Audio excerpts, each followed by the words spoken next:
আপনার পরিবারে কি কখনো ছোট্ট ছোট্ট ভুল বোঝাবুঝি থেকেও বড় ঝামেলা তৈরি হয়? কখনো মনে হয় সবাই থাকবে একসাথে হাসি মুখে, কিন্তু কোথাও যেন একটু কম পড়ে যাচ্ছে। আজকের ভিডিওতে আমরা শুনব শ্রী শ্রী মা সারদা দেবীর 5টি এমন বাণী যা কোনো বইয়ের নয়, মানুষের জীবনের পরীক্ষার বারবার সত্যি হিসাবে প্রমাণিত। এই 5টি নির্দেশ মানলে আপনার পরিবারে শান্তি, ভালোবাসা আর সমৃদ্ধি নিজের থেকেই আসবে। শেষ পর্যন্ত দেখবেন, কারণ পঞ্চম উপদেশটি মা নিজে বলেছেন, এটি না মানলে পরিবারের সুখ স্থায়ী হয় না।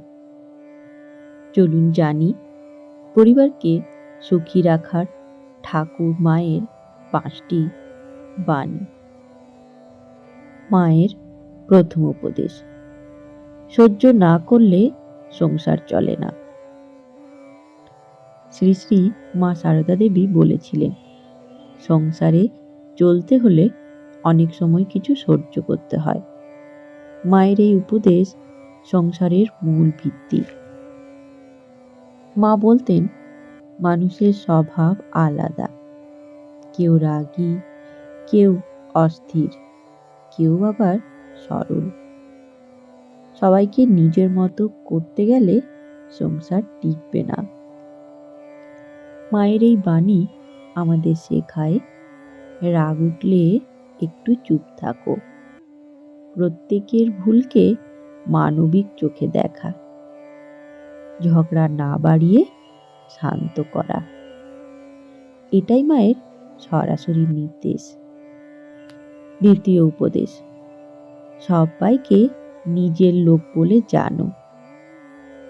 মা বলেছিলেন, আপনজন পর বলে কিচ্ছু নেই, সবাই আমার নিজের। যখন আমরা পরিবারের মানুষকে আমার হিসেবে দেখি, তখন রাগ কমে, বিচার কম হয়, দোষ চোখে পড়ে না। মা বলতেন, যাকে কাছে রেখেছ তাকে নিজের বলেই রেখেছ, তাকে আপন করে নাও। এই বাণী পরিবারের সম্পর্ককে দৃঢ় করে। পরকে পর মনে করলে দূরত্ব বাড়ে, কিন্তু সবাই আমার ভাবলে সংসার ফুলের মতো ফোটে। তৃতীয় উপদেশ, যত কাজ করো প্রেম দিয়ে করো। শ্রী শ্রী ঠাকুর রামকৃষ্ণদেব বলতেন, যে কাজ প্রেম দিয়ে করা হয়, ঈশ্বর সেখানে বাস করেন। এই বাণী শুধু পূজা পাঠের জন্য নয়, পরিবারের প্রতিটি কাজের জন্য প্রযোজ্য। যেমন রান্না করা, পরিবারের যত্ন নেওয়া, সংসারের কাজ করা, পরস্পরের প্রতি আচরণ ভালো রাখা। যদি প্রেম দিয়ে করা হয়, মন শান্ত হয়, পরিবারে আনন্দ বাড়ে। ঠাকুর আরও বলেছিলেন, যার মনে প্রেম আছে তার মনেই ঈশ্বর আছে। পরিবারে প্রেম থাকলে অশান্তি টিকতেই পারে না। চতুর্থ উপদেশ, যা পাও না তা নিয়ে দুঃখ করো না। শ্রী শ্রী মা সারদা দেবী বলেছিলেন, যা পাওনি তা নিয়ে কষ্ট করো না, যা পেয়েছো তা দিয়ে চলতে শেখো। সংসারে অশান্তির মূল কারণ হচ্ছে অতিরিক্ত প্রত্যাশা ও অসন্তোষ। শ্রী শ্রী মা বলতেন, অতিরিক্ত প্রত্যাশা দুঃখ আনে। পরিবারে তুলনা করা, অভিযোগ করা, অন্যকে দোষারোপ করা, এসব থেকে অসন্তোষ জন্মায়। এই বাণী শোনার পর মানুষ ভাবে, হ্যাঁ, যা পেয়েছি তাই যথেষ্ট, মায়ের কৃপা যা আছে তাতেই সুখী।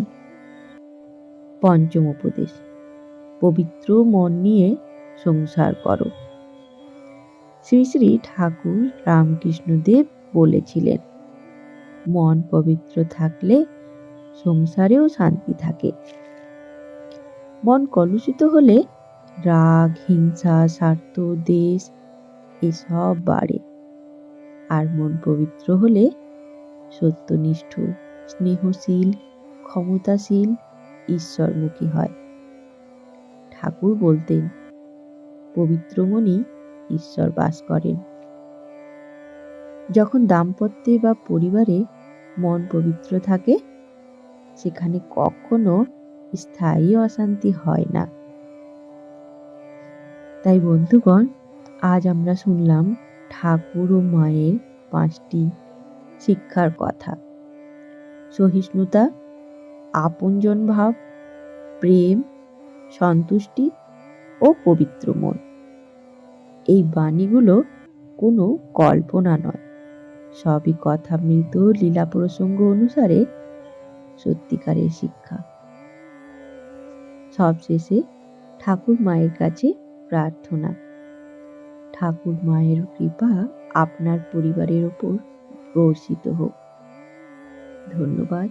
সবাই ভালো থাকবেন। জয় ঠাকুর, জয় মা, জয় স্বামীজি। ভিডিওটি ভালো লাগলে অবশ্যই একটি লাইক করে বন্ধুদের সাথে ও আত্মীয় স্বজনদের সাথে শেয়ার করে নেবেন। আর চ্যানেলটি সাবস্ক্রাইব করা না থাকলে অনুরোধ রইল চ্যানেলটিকে সাবস্ক্রাইব করে নেবার, যাতে ঠাকুর, মা ও স্বামীজির বাণী সবার প্রথমে আপনার কাছে পৌঁছে যায়।